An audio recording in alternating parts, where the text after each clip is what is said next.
video lecture is on the 16th and final song to the song cycle Dichterliebe by Robert Schumann.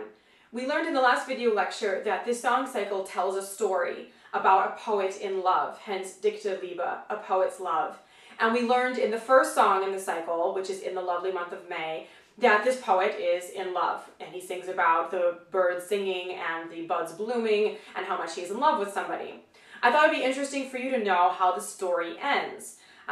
You don't get the full picture by just listening to the first song in the cycle. Each song in the 16-song cycle tells us this story. So this is not in your textbook. I put a clip of this final song on Canvas so that we can learn how the story ends. If you take a moment to listen to the final song, you will hear right away that it is in a minor key, which tells us that maybe the story doesn't end well, that maybe it's not a happy ending, because minor keys are generally kind of pessimistic pieces of music. And if you look at the title to the final song, the title is The Old Angry Songs. That's the first line, is The Old Angry Songs. So we've gone from in the lovely month of May, where the birds are singing and the flowers are blooming, to the old angry songs. Okay, so maybe things don't go so well, and I'll give you just a brief summary of what happens in the songs in between the first and last. Of course, we learned that the poet is in love with somebody, and as he's singing the first songs in the cycle, it sounds like things are going really well, that he loves her and that she loves him. But then we get the sense that maybe she doesn't love him. He starts to get hints that maybe she doesn't actually mean it when she says that she loves him. And then about in the middle of the cycle, we learned that she has decided to marry someone else. And the song actually tells the story of him going to the wedding and watching the woman that he loves, the woman of his dreams, marry someone else. And from that point on, the song cycle takes a pretty dark turn as he deals with this, deals with trying to get over her, deals with reconciling his feelings for hers.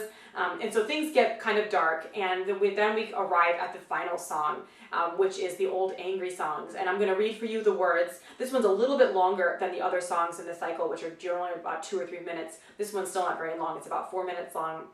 But the words go, the old angry songs, let dreams angry and wicked, let us bury them.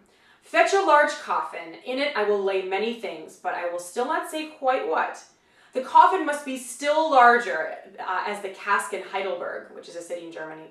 And fetch a death bier and planks firm and thick. They must be still longer than the bridge to Mainz, which is another reference in Germany.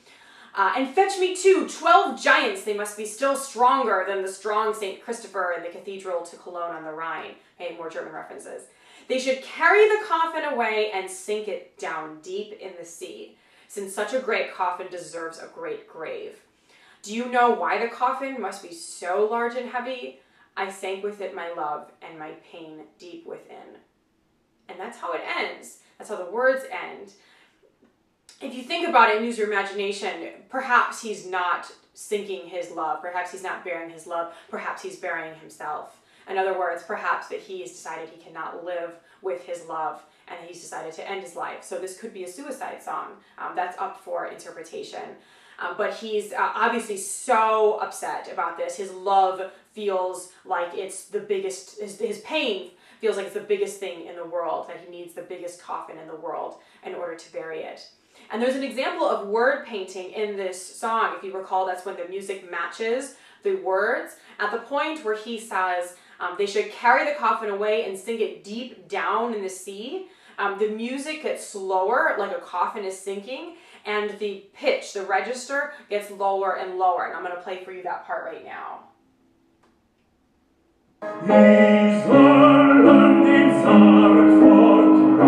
it's sinking down and slow.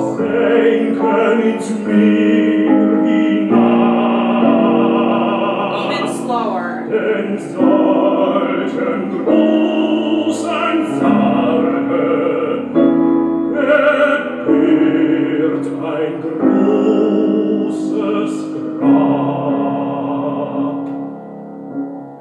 And then he gets to the last verse of it. So there's your example of word painting.